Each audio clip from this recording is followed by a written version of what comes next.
Hello, world of the internet. Simon Miller here. Hilariously, I put myself in the Match of the Day studios because I got everything ready, and then I was like, "Oh no, wait, I haven't got myself a background ready." But that's all right. That's all good. It's episode number 1. There's always going to be a bit of bits and bobs as we get everything ready and everything rocked and roll. But yeah, I've decided. We had a little chat about this. If you remember on my Patreon, cheap plug for my Patreon, patreon.com/Simon316. Link in the description below. But I had a quick chat with people on there, and I had a quick chat with the people in my YouTube community feed. Oh, look, this is what I'm thinking about doing on Mondays. Usually it'd be earlier than this. Usually I want to do it about 1 p.m. That's our live streaming time. But I was out this morning, this early afternoon. So I thought, okay, I'll do it a bit later on. But I kind of just wanted to start talking about football. And I was like, what's the best way to start talking about football?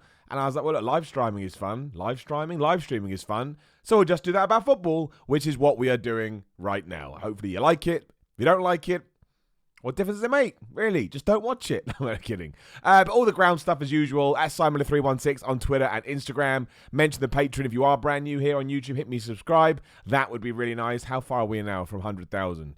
We are 94.3. So that's basically 5,700. 5,700 is still a lot. This ain't going to happen anytime soon. But I'm very excited as we head on over to that. And of course, like if you want to get involved in the show, you want to tell me I'm wrong, you want to call me an idiot, you want to get mad when you find out I'm an Arsenal fan, I am an Arsenal fan, you want to do any of those things, you can do that by using the super chat. And no matter what you write in there, no matter what question you ask, no matter what statement you make, I promise to read it out. Unless, of course, it's like massively offensive, then you'll just be banned from the show forever and my YouTube channel. And nobody wants that. So yeah, I thought literally we're just going to talk about whatever you want when it comes to football. And of course, it's going to start with the Premier League. Of course, it's going to start with the Premier League. The Premier League, well, from a man living in the UK, is the biggest league in the world. We'll do that one day as well. We can have the conversation about La Liga and Serie A and the Bundesliga and argue which one is better. Even though everyone always says that. Everybody always goes, oh, the Premier League's the best league in the world. I'm like, I don't really care. It makes no difference to me. Football is football, and it's so accessible these days. I don't think you really need to... Look, great way to tie it in, right? It's like Aguero, right? Manchester City absolutely spanked Aston Villa yesterday. Was it 6-1? And Aguero not only got his 12th hat-trick overall, which is a record, but he is now the best scoring foreign player ever in the Premier League. And that kind of cuts me a little bit deep, because this season it just looks like all of Arsenal's records are going to go. Obviously, Liverpool could become the Invincibles. Thierry Henry obviously just got knocked off his perch by Aguero. But everyone's now saying, oh, is Aguero better than Shearer? Is Aguero better than Rooney? Who cares? Who cares? Aguero right now is probably the best striker in the Premier League. But even that you can debate and argue if you want. So there's no point turning back the clock. Like if you got an Alan Shearer today in the Premier League, would he be amazing? Yeah, he probably would be. Because Alan Shearer's game was... Well, I think the only problem with Alan Shearer, and again, please tell me if you disagree with this. I think the only problem with Alan Shearer in a 2020 football world is that... Would he get away? He was super aggressive, Alan Shearer. Like, he did a lot of stuff I don't think you'd get away with now. VIR wouldn't let him get away with sort of some of the little dinks and the tackles he put in. But, you know, maybe he would adapt that so that he would fit in. So, you know, we will wait and see. But the craziest thing of the weekend to me was, obviously, before before Liverpool versus Spurs on Saturday, which Liverpool won 1-0. I mean... I didn't have a clue. I mean, I still can't get over Liverpool's run over this last 12 months or so. You know, in the Premier League, they've only lost to Manchester City. This season, they've only drawn with Manchester United. But as it turns out now, because they did beat Spurs away, they now have the best ever start to a campaign of any of the top 5 leagues. I'm guessing the top 5 leagues are Premier League, Bundesliga, Serie A, La Liga, and I can't remember what I've said now. Anyway, you know what I'm talking about. That's pretty damn crazy. There are some people out there as well that still don't think Liverpool are going to win the league. Now, again, if you're one of those people, please do get in touch. I would love to hear your reasonings why. But it's just, I mean, from my vantage point, I don't see who stops them. My big thing now, like I just said, I'm an Arsenal fan. Lots of people are asking, I'm going to get mad. Or just to reiterate, I treat football like I treat wrestling. It really doesn't matter. We should be passionate about this stuff, but there should be a certain level when we back off a little bit. We don't need to be yelling or anything like that at each other. But yeah, as an Arsenal fan now, all I care about is them not going on the invincible run. Because that's, you know, Arsenal haven't been through the best of times over the last 10 years or so, won a couple of FA Cups. But the invincible thing is always that kind of medal you can hold up to other fans. And you can be like, well, it doesn't matter because we went through a whole season unbeaten. And yet everyone criticizes, oh, there was too many draws. And I think the total amount of points was 89 points. I don't even care. I don't even care. Going through a season unbeaten, even if you got 38 draws, is pretty good. Like, not losing a single game in a season is crazy. It's absolutely crazy. I can't even believe we're having the conversation. And of course, if Liverpool carry on the way they are going, is that a more impressive feat than what Arsenal did? I mean, you can argue that, but it's certainly more dominating because they're going to smash through 89 points. They'll probably break City's record of 100 or whatever it was points they got last season. Excuse me. And yeah, from that vantage point, you can't. But sometimes you just got to put your hands up and say, "What a fantastic team!" And the cool thing about Liverpool, and look, I'm not a Liverpool fan by any stretch of the imagination, but I'm happy to take a step back and be honest about it. The cool thing about it is they've also doing that thing that football fans wanted. Well, they wanted teams to do for ages. They are not hot-shotting managers. The Klopp's been there for, 5 years now? And for a good few years, they didn't do anything. I'm pretty sure when he first joined, they finished like 7th or 9th. But there was no sort of, there was no reaction. There was no... It didn't hit panic stations. Everybody believed in what he was doing. And now, look, because they've given him the time, they're probably going to win. Well, they will win the Premier League. I can't see it not happening. But they could win the Champions League. And then you could win, then you start... Could win the FA Cup. But then you start thinking... Imagine Liverpool go the whole season unbeaten, they win the Champions League and they win the FA Cup. Then you have to ask the question, are they the best Premier League team ever? I think you have to win something. So people are already saying that. I don't think you can discount what Manchester United did, obviously, in the, like the mid, the late, and the early, mid-late, like, you know what I'm talking about. The Arsenal team for a good few years there was brilliant. When Mourinho came into Chelsea, absolutely smashed it. But if Liverpool walk away with 3 trophies and retain the Champions League and go on undefeated run in the Premier League, I really think that you have to at least tip your hat to them. And who would have predicted that before the start of the year? And it's not over. Leicester, who did Leicester play this weekend? Southampton, of course. Yeah, so Leicester slipped up at home against Southampton, which was... I mean, I sometimes put money on football, like a couple of quid here and there. And I didn't bet this weekend, but that's usually one of those bets where I would have put on Southampton because you get crazy good odds. But for them actually to go there and come away with 3 points is nuts. Not only because the last time they faced each other on a cold Friday night in Southampton, St Mary's, was it 9-0 to Leicester? So fair play to that. But yeah, they were the only people I could see catching them. And look, Manchester City yesterday against Villa was brilliant. They just were. They were so good. I mean, Villa weren't great. If you are a Villa fan, please drop me a line and tell me what was going on there. I don't think you should get rid of Dean Smith, your manager, is it? I don't think you should get rid of him. Because he the problem with that is he overachieved last year in the Championship. And when you overachieve in football, you're just the kiss of death. Because then you change the expectations around the club. Like right now, if Villa was in like the top 4 places in the Championship, everybody would probably be happy. But because they got into the Premier League... all of it. And also, Wesley got injured and somebody else got injured. But yeah, the point being is that as good as Manchester City were, to me, some kind of crazy Leicester run was the only way I could see Liverpool being stopped. But now I think it's 16 points that Manchester City are behind Liverpool, and Liverpool have a game in hand. So if they win that, they'll be 19 points clear. If they drop the title, and if you're a Liverpool fan, I want you to get in touch. If they drop the title when they're 19 points clear, they deserve to lose, and they should probably be kicked out of the Football Association entirely, because that's an abomination. Shout out to my man Albert Merkazovic in the Super Chat. I hope got that right. And again, if you want to chat, please do chuck me some dollar in the Super Chat. Worst way I've ever said that in my life. As an LFC fan, I've craved this title-winning season since I was born. Gone through 18 years of mediocrity with this club, but this is our year. I mean, it's hard to argue that. And... I just don't see, unless you absolutely implode. Because the thing is, and I don't think Jurgen Klopp would do this, you can actually get to a point where you start putting out a second string in the Premier League because you've already won it, and you focus on the Champions League instead, which is otherworldly to get in that kind of position. So yeah, and obviously the last time Liverpool won a title was 1990, and the Premier League was born in 92, was it 91? I can't remember. But yeah, it's 20 years essentially. 20 years you've been waiting.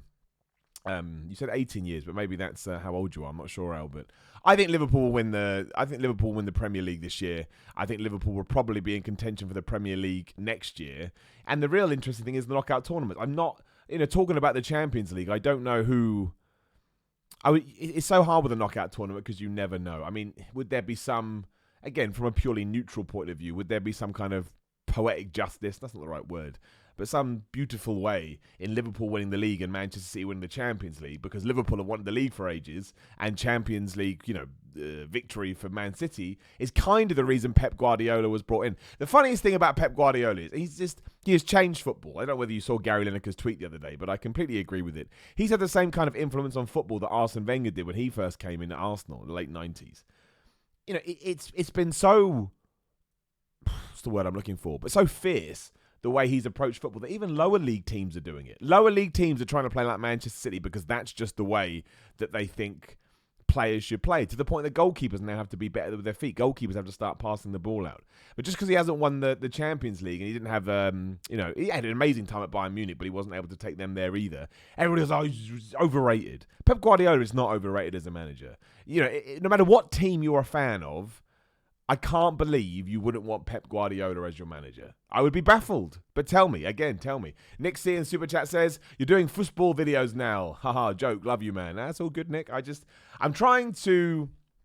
Well, I want to do more live streaming because I like live streaming. I like the live environment. And I like interacting with people on the fly. But also, I want to start talking about more subjects I enjoy. And we have only just entered 2020. And I was like, let's just talk about football. And if it gets an audience, great. And if it doesn't, at least I'm doing something that I enjoy. Someone's saying that they don't think Liverpool will take the FA Cup seriously. And I don't know, man. I think it all depends on the next round is in a couple of weeks. I think he'll take it seriously if he... Look, at the moment, how can you argue it? His second string team beat Everton. Everton, that was a full team. I know Everton are in trouble as well. Not in trouble, but they're still trying to find their feet. That wasn't like a second string Everton team. That's their first team. So... I don't know. I'm not going to count Liverpool out from anything this year because I think you'd be nuts too. They've already overachieved by so much that I don't know. I think you'd be nuts. I think Liverpool win the league. And again, you can never really bet tournament competitions because they're so crazy, right? One-off games are utterly up in the air. But yeah, best start ever to a football season. Even if you do hate Liverpool, you got to tip your hat to them. And I'll admit it, they're not my favourite team in the world. I'm an Arsenal fan, obviously, but, I don't know. My man Alexander Falkenstein in Super Chat says, Simon, do you think the Manchester clubs are Liverpool's last obstacle to overcome for the instability title run now? Yes, because they still have to play both of them, right? I don't know whether it's home and away. Obviously, they drew at Manchester United wherever they were, and they beat Manchester City. Well, you can't say that in the Premier League, because do you remember last year when Crystal Palace beat Man City? And everyone was like, what the flub? It's nobody saw that coming at all. So you can never discount anything. And there's always sometimes Liverpool come against a team. Like Tottenham over the weekend. I thought of all the people in the world, Jose Mourinho may come up with something to stop Liverpool playing the way they play.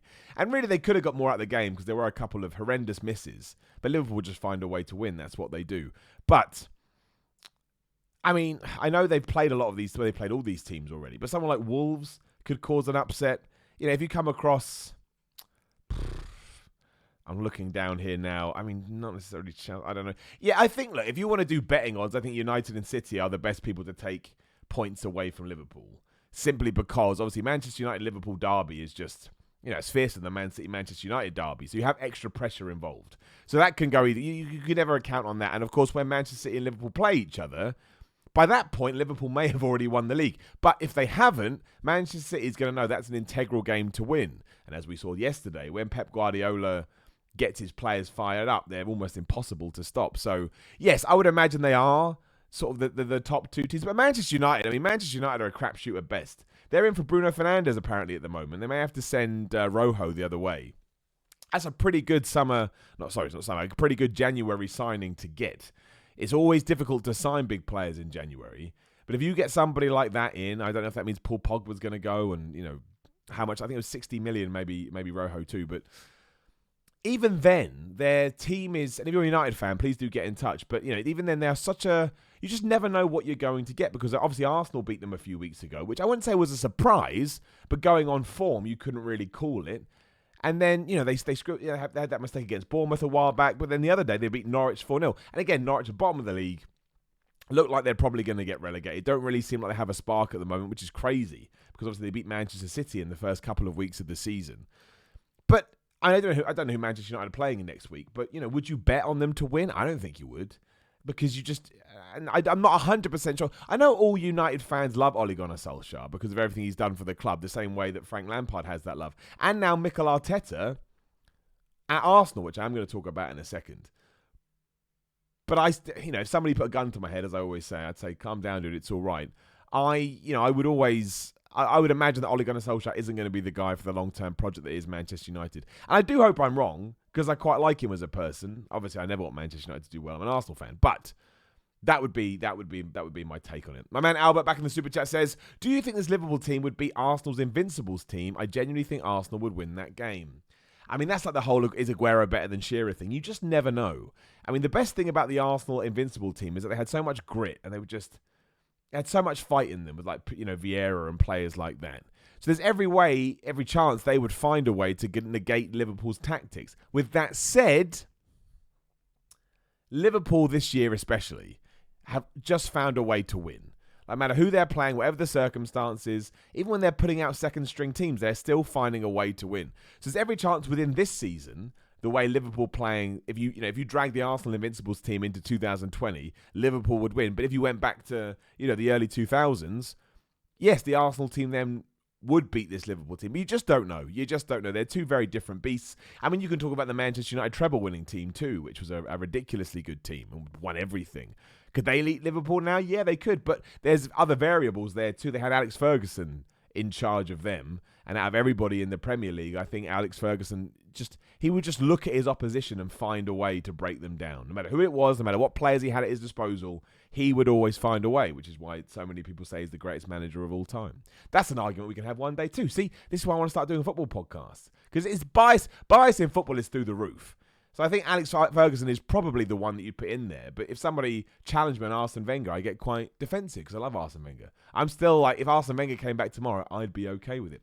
Dan Lemley in the super chat says, "I know it's American football, but go Packers, lol." Well, they're doing all right, aren't they? I haven't checked the results from over the weekend because I've been so busy and I've just fallen out with American football so much. But look, it's called Football Power Hour. We can talk about American football too.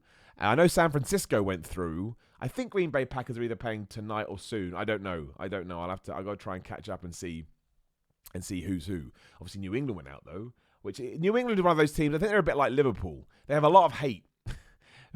Or maybe Manchester United back in the mid-2000s. They have a lot of hate. So as soon as they went out, there was so much joy from the football community, which always makes me laugh. They're not focusing on a team winning. It's like, I'm just happy that those assholes aren't going to be in the Super Bowl again. But funny story, when I first got into American football, it was the first year they won the Super Bowl. I think it was 2001. And I just put a bet on them. I shouldn't have done. Let's not get into that. But I thought they would win. I won a pretty penny. So there you go. There's some story. Right, let's talk about Arsenal.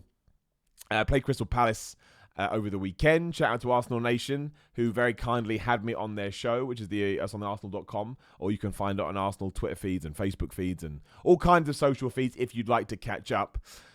It was, look, I am quite excited about the reign under Mikel Arteta. When he was first brought in, I felt the same, and I can't really tell you why. Because, you'd be well within your rights to say, but Simon, he's an unproven manager. There are other people out there that Arsenal could have gone for, such as Allegri or Pochettino. I'm not saying these people would have come, but they are avenues that you could have walked down.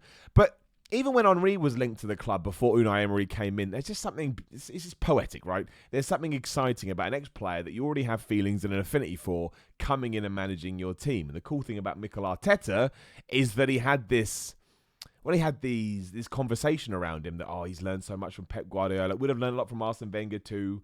Stories about how even when he was super young in the dressing room, he would have a commanding presence and he wasn't afraid to speak his mind. Basically, traits you need to be a really good manager. And apparently, tactically, he's awesome. But you had no idea what to expect when he first came in. Fast forward, 3, 4, 5 weeks, whatever it is. And yeah, look, it's not been a perfect start by Arsenal, but they are finding their feet again. But more importantly, less and less people are talking about, is Mikel Arteta a good coach? And they've now moved on to, can Mikel Arteta get the best out of this Arsenal side? What players does he need to bring in? Are defensively they going to be better? And that to me kind of proves that he's already shown his worth. And yeah, I like what he's doing so far. I like how he speaks. I like how Arsenal play. Their big problem at the moment, problem's not the right word. The thing they need to fix at the moment is, if you look at the Leeds game in the FA Cup, first half not great at all. Second half awesome against Crystal Palace. First 35 minutes awesome. Second half it became a bit of a scrappy game, which then benefited Crystal Palace because that's how they want to play football. The Aubameyang challenge, I don't think anybody can moan about that. If you've seen it in slow motion replay, I think he had to go. Almost destroyed, I can't remember the guy's name now, but almost destroyed his ankle.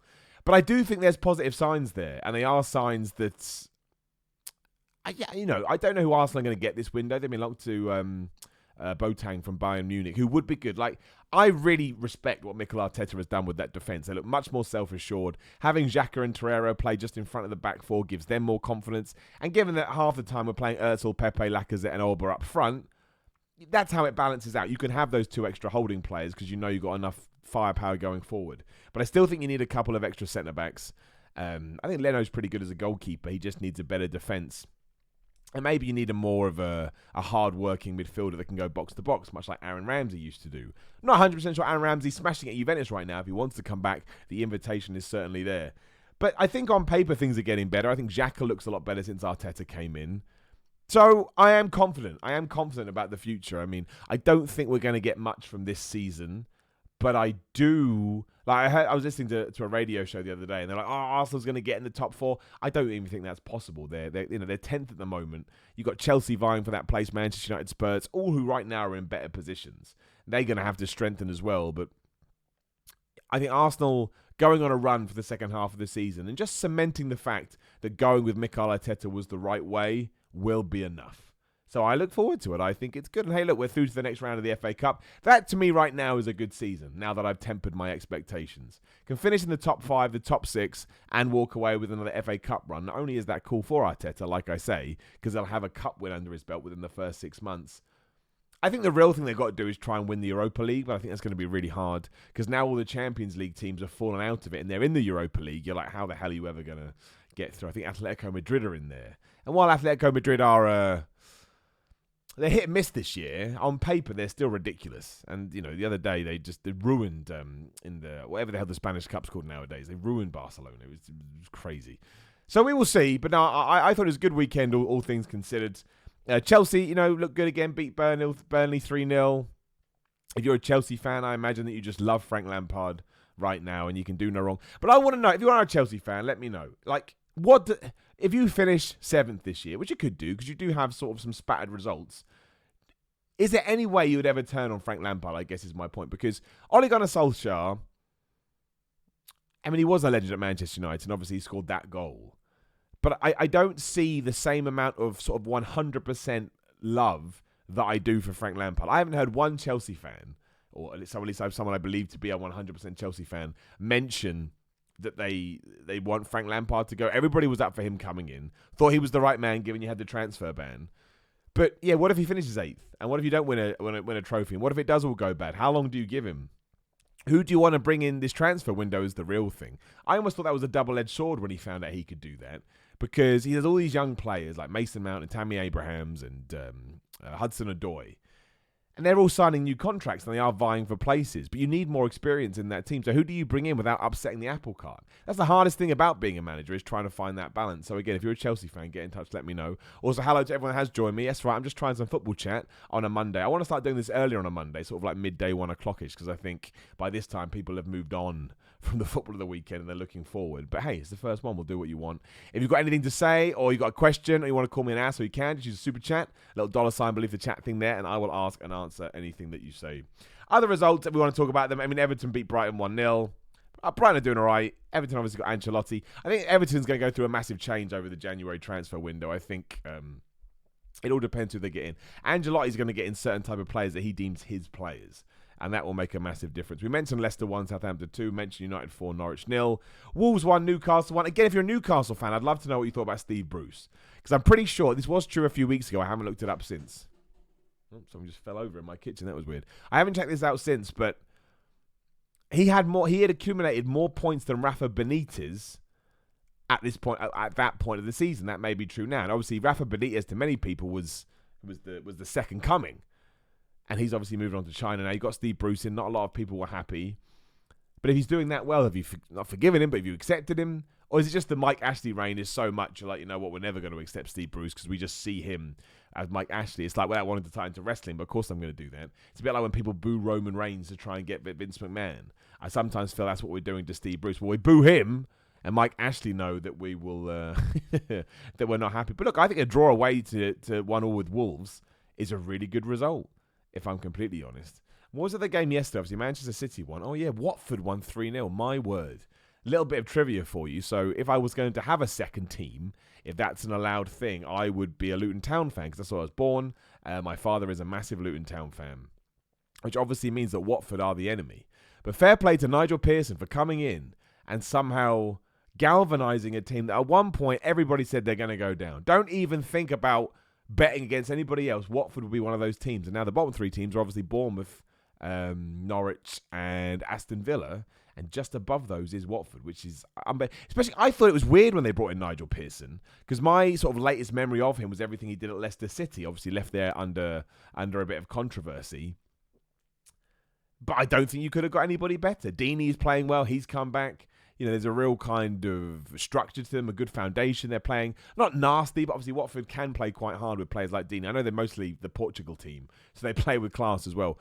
But I'm genuinely intrigued to see where they... Again, if someone said, right, predicting the top four, I think is quite easy. I think it's pretty much what it is now, right? I think it'll be Liverpool. I think it'll be Manchester City. I think it will be Chelsea. I think it'll be Leicester. They would be the four people I chose. But down at the bottom, I don't think you can discount anybody. Let me get the Premier League table up because it's going to make it a lot easier to... Obviously, yeah, so Norwich are bottom on 14th. I don't see... I mean, they are 7 points adrift. I can't see them getting out of it. I don't think they have enough firepower. I think Pukki is a really good player, and I like the other guy. I can't remember his name. He's really good against Arsenal. They do have some good players in there. In fact, he's an attacking midfielder. He's been linked with everybody. The problem with Bournemouth is that Eddie Howe's team is on a slide at the moment. They've had some terrible results recently. Can't buy a win at all. Aston Villa is a little bit different. Aston Villa are only 1 point off. You know, Watford and Aston Villa on 21, Watford on 22. West Ham are on 22, but they got a game in hand. Then you've got Burnley 24 and upwards. Bournemouth and Norwich, to me, are in trouble. I can't call the third one. I don't think West Ham will go down. I don't think Burnley will go down. I think Brighton will go down. And then you're talking about Newcastle, Southampton, Everton and Arsenal. So it really is between Watford and Aston Villa. So simply let me know. Todd Cantwell, there it is. That's his name. How did you know? I'm not very good at remembering names. Todd Cantwell is a good player. If Arsenal went in, Arsenal don't need any more midfielders. But if Arsenal went after Todd Cantwell, I think there's somebody in there. He's a damn good player. So to me, it's between Aston Villa and Watford. So yeah, just let me know. Let me know in the comments below. Who goes down, Watford or Aston Villa? Like I say, at the moment, Aston Villa played 22, won 6, drawn 3, lost 13. A goal difference of minus 15 on 21. And Watford played 22, won 5, drawn 7, lost 10, and a minus 14. Honestly, given where they were, that is ridiculous. Nigel Pearson, I mean, he's not going to get manager of the year if he keeps them up. There's only two people that's going to get manager of the year this year. It's either going to be Klopp for having one of the best seasons in Premier League history, or, of course, it's going to be Chris Wilder at Sheffield United. Did they play this weekend? I don't remember seeing them or talking about them as I just ran through everything. They played Friday, didn't they? Excuse me, of course. They beat West Ham. Sheffield United are a ridiculous team. They are an absolutely ridiculous team. And they're 100% going to stay up. Most people are saying Villa. Most people are talking about whether Jack Grealish is going to leave. The other thing I wanted to talk about was transfer rumours. So I'll get them up now. I don't think Jack Grealish will leave in the January transfer window. I know he was frustrated yesterday. And I get that because if you're a better player than the rest of your teammates, you're going to struggle. But he's so Aston Villa through and through. I don't think he'd leave them in the lurch. I do think they'll go down. And I do think that he will leave in the summer. Where he goes, I don't know. But I can't see him abandoning his team so early in the season simply because he loves them too much. He loves them too much. I think he'd feel too guilty, as weird as it sounds. So I can't see him going anywhere. Whether or not he's good enough to keep them up, I don't know. The problem is he keeps being moved around. Like Dean Smith plays him everywhere. Plays him every position because he knows how good he is. And I can understand that. But someone says Brendan Rodgers is a dark horse. I don't think so. I know what you mean, but I think Brendan Rodgers, he did so well at Celtic, and he did do well at Liverpool, even though that was a bit controversial. But Jurgen Klopp, if he does take Liverpool through a season without losing, and Chris Wilder, at the moment, Sheffield United are 5th. I say that. I'm going to double check that before people go, no, he's not. I'm 99% sure that's broken. They're 5th or 6th, which is absolutely ludicrous. So Manchester United in talks with Sporting over Fernandes would be a great player, 60 million or so. Obviously, Quinn Aguero smashed it this week. What does everybody think about this Ollie McBurney stuff? If you don't know, he's a Sheffield United striker, Ollie McBurney, right? He went to the Cardiff versus Swansea game. I think he was in the away end, so he was at Swansea. And look, was he making a bit of a spectacle of himself? Yes. Should he have remained a bit calmer? Yes. But to get a warning from the FA, I thought was a little bit extravagant. And I do think when you're a public figure, you have to hold yourself a certain way. I get it. I understand. There's smartphones everywhere, and it's difficult to justify your actions out of context. But I do think football players should be allowed to go to football games and have a little bit of fun. But maybe he could have been a little bit smarter too. But yeah, I found that I found that a bit crazy. Oh, so there's another Fernandes. Benfica's Fernandes is due for a Spurs medical too. And Tottenham absolutely need players. After Harry Kane gets ruled out till April, you're like, well, what the hell did they do now? I know they got Moura and I know they got Son. And actually, I think sometimes the argument that Spurs play better without Harry Kane, I'm not saying I 100% agree with it, but I get it on paper. And of course, the big question is, if they had started the Champions League with those two instead of Kane, who was not fit, would they have won? And we don't know. We will never know. But I think they would have had a better chance, I should say. And then of course Eriksen's probably going to leave Tottenham for Inter Milan. Whether or not he goes in the January window or the summer, I mean, Tottenham need to sell him because actually, even though you make 15 million, it's better than him just fobbing off in January. But given that the power is all in the player's hands, I wouldn't be so confident. Shout out to my man Anthony Taggart on the super chat who says, "Who is your favourite player of all time? Mine is Didier Drogba. I loved watching him play and watching him win the Champions League with Chelsea. I like Didier Drogba, even as I'm not a Chelsea fan, but Didier Drogba is one of those players that everybody hates unless he's on your team." Because he gets his foot in, he kicks people's ass. He's always strong in the challenge. Like he gives everything, and you want that on your side. He's very much, I know, different positions, but very much like Patrick Vieira, Roy Keane. Like just plays with so much passion, you can't help it. But my favourite player is the reason why I support Arsenal. My favourite player ever is Ian Wright. Because when I was a kid, I was into Luton Town. That's what my dad liked. But I saw Ian Wright on the television, and just the way he played, his attitude, his personality, and I just loved him so much. When I found out he played for Arsenal Football Club, I was like, that's it. I'm going to support Arsenal. I understand it's a dumb reason, but I don't care. I loved him so much. I've still got T-shirts at my parents' house from when I was a kid. Like licensed merchandise with Ian Wright's face on it and the number 8 everywhere. Got like 8, 9, 10 of those shirts. We never had a football shirt. It was either Bergkamp 10 or Wright 8 on the back. But Ian Wright was absolutely my guy. That's another thing we could talk about in the future too. Like some people get so mad. I support Manchester United. Why? Because I just do. Who cares? Like even if you did start supporting Manchester United in the late 90s because they were doing so well, it's come back to bite you in the ass now, hasn't it? I really don't. I don't think you need to support the team where you were born. I think football at the end of the day is meant to be entertainment. So support it. Look, if you want to support Man City right now, or Liverpool, I should say, because they're the best, do it. It's much more fun than supporting someone like Bolton Wanderers. A strap bottom of the Division 1 at the moment and on minus 12 points. Ain't no one going to like that. So, yeah, I don't care. Whoever you support is fine. Even if you live hundreds of miles away, I couldn't give two hoots as long as you get a little bit out of football. Right, we'll do some of the comments and some of the questions here as well. Again, if you definitely want to get your answers, please do use the super chat and we'll do that. Someone says Klopp's already won 4 Manager of the Month awards, so I'd say he wins it. I think he has to win it if they go invincible. I just do. Not losing in the Premier League, which is arguably the hardest league in the world, especially doing the World Club Cup too. I don't think you can give it to anybody else. Unless somehow Sheffield United finish in the top 4. If Sheffield United finish in the top 4, I think you have an argument. Who do you like better, Rangers or Celtic? Please say Rangers because I'm a Rangers fan. I don't really have a preference. There's no point in telling otherwise. I do keep an eye on Scottish football because I'm an asshole and I was intrigued to see what Steven Gerrard and Jermaine Defoe were going to do. But no, I don't really have a preference for either team. I do think it's good that Rangers have come back to prominence this year because I think Scottish football's a lot more, even though it can be a bit silly when it's just those two going after each other every year. That's much better than Celtic just dominating. And obviously, Rangers got that victory the other day. They're neck and neck with Celtic. It's a shame they didn't win the cup. But again, I'm not either a fan of either. So no, I was. I find Scottish football much more interesting at the moment, just because there are guys I recognise. But I don't have a preference over Rangers versus Celtic. But I am happy that Rangers are back because it just makes that league much more interesting. I was at the Wolves game yesterday and it's pure euphoria when we scored. I like the English culture of supporting the local team in Portugal. Everyone supports only 3 teams. That's because there are only 3 teams in Portugal. That's a joke. I know there's more. But Benfica, Porto, and Sporting Lisbon, right? That's it. That's the 3 teams. I'm only kidding. My favourite player to play for West Ham was Payet. I don't care how badly it ended. He brought happiness back to West Ham. It's just a shame it ended so sourly. He was a superb player. That was bad. Everybody wanted him too. And he saved the club that year. Then he turned his back and he left and everybody was so mad. I understand why. There's nothing worse than your favourite player going away. I still get upset about Van Persie. I'm sure Tottenham fans still get upset about Sol Campbell. Who else? There must have been some other jumps that I can't think of now. Again, let me know in the comments. What's the worst kind of jump you've ever seen from transfer to transfer? Doesn't have to be from rival to rival. Sometimes it's still like Torres from Liverpool to Chelsea. That must have hurt a little bit, right? Because he was Fernando Torres. He was your guy. Do you see Arsenal winning the league in 3 years or something under Mikel Arteta? Look, I always believe. There's no point being a fan and pretending it. Like that's why sometimes managers come out and say, we're going to win the league. And you get pundits going, what a stupid thing to say. That's what fans want to hear. And that's what they have to say. They have to believe they're going to win the league. Otherwise, why they even get out of bed in the morning? But 3 years, I think, may be a bit of a tough ask. Because not only do you have to evolve and get better, but you've got to hope that Liverpool and Manchester City don't. And I think they are absolutely going to evolve every year. Like the other day, Jurgen Klopp was saying he's quite a fan of Dembele from Barcelona. He's like 21 years old, right? And at 21, you are so moldable. You just need to be under the right management. And I think Jurgen Klopp could do that for anybody. So if they get someone like Dembele, do you know what I mean? Like, run.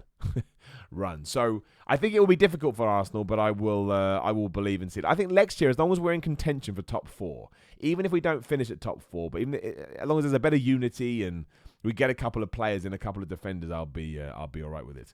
Doesn't it get boring if your team is really good? You just expect to win, so there is no shocks. Well, it all depends, right? Look at Liverpool. Liverpool went through many years of hardship. They always win now, but they love every single win because they remember the bad times. I get that. It can get a little bit boring, but that's why, look, as a football fan, I think we all want tight races, be it the top, bottom, or the middle. It makes football more interesting, but it is what it is. Mikel Owen leaving Liverpool made me mad. He went to Real Madrid right after Liverpool. Or did he go to Newcastle? I can't remember Mikel Owen's journey. But yeah, I can imagine that. David Luiz to Arsenal, sad face. I'm guessing you were a Chelsea fan. You can't have been that mad, though. I mean, David Luiz has looked really good the last few weeks, but he's certainly past his prime just because he's older than the average bear. But I'd be amazed if maybe you could use him now. I don't know. Torres was done when we sold him. Club knew he was injured. That's why they forced him to sign with no medical. I know, but it's more about him going to rivals, right? That's what annoys people. And yeah, I was angry. Of course, when Owen signed for United. Judas. Oh, I love it. I love football fans. They're the best. I forgot. And he kind of just like a super sub, wasn't he, under Alex Ferguson? He scored some important goals, though, did Mikel Owen. Interesting chap, Mikel Owen. Claimed he's never had a cup of tea or see a film. And I have no reason not to believe him.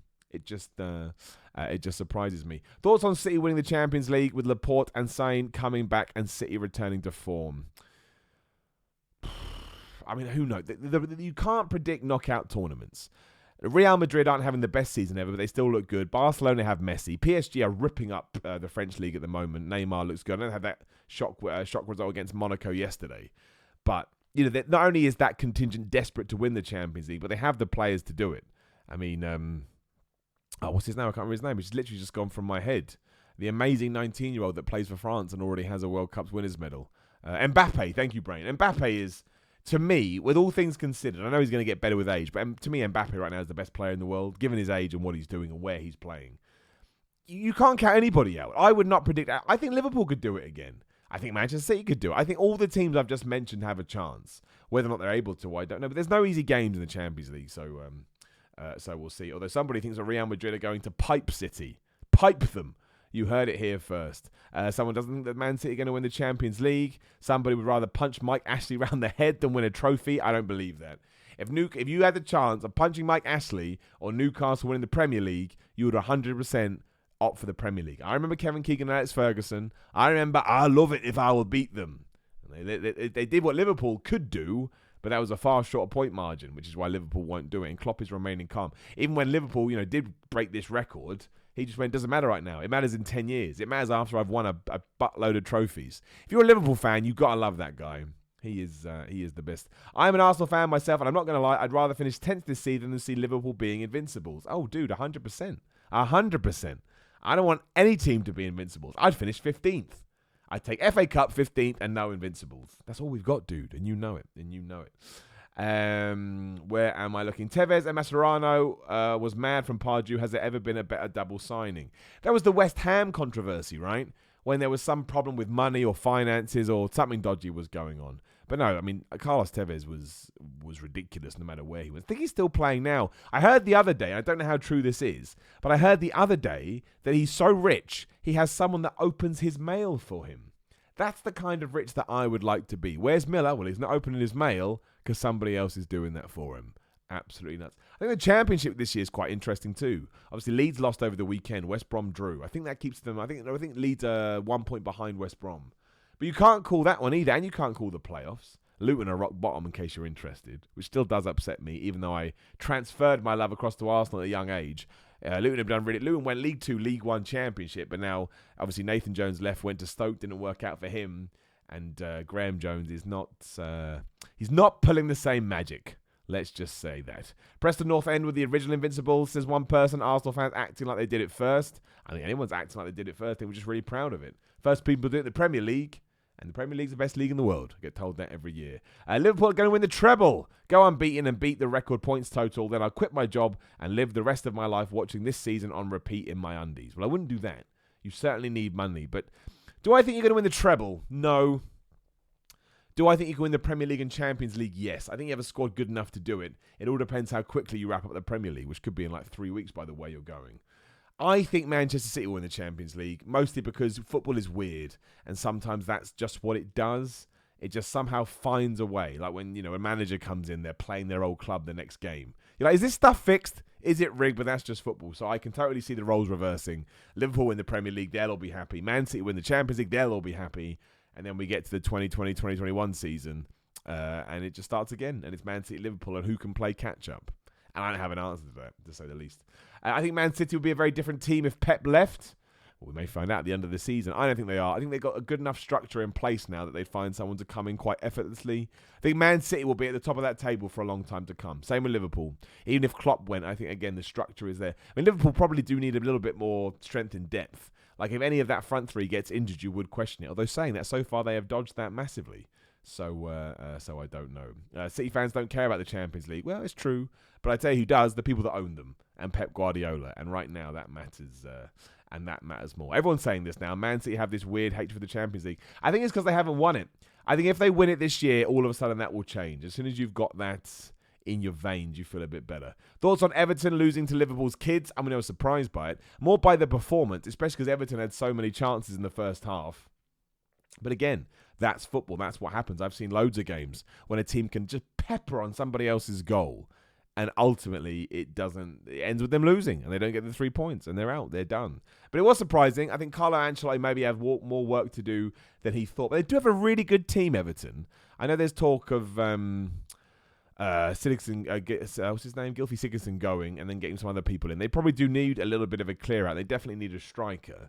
But I think with his experience and the money they have, they'll do all right. Maybe not this year, but next year. I think if Liverpool take a few high-profile injuries, then they will be tested. At the moment, their main team has remained injured, and they've been really lucky. No, I agree. If they lose Firmino or Mane or Salah or Sterling, not Sterling, Oxlade-Chamberlain, I don't know. It would be a massive test for them, but that's when you see it. But we said this about their second-string team in the FA Cup, right, and the Carabao Cup, and they managed to find a way. I think they will win the league. I am 9.9 sure they will win the league, and they will win the league easily. All I don't want, as we already discussed, is for the invincible record not to be beaten, because that's all I have. All right, that's the first ever Football Power Hour. We're going to do this every week, see if we can get going. I'm going to do it earlier on a Monday, just because I know people are still buzzing about football.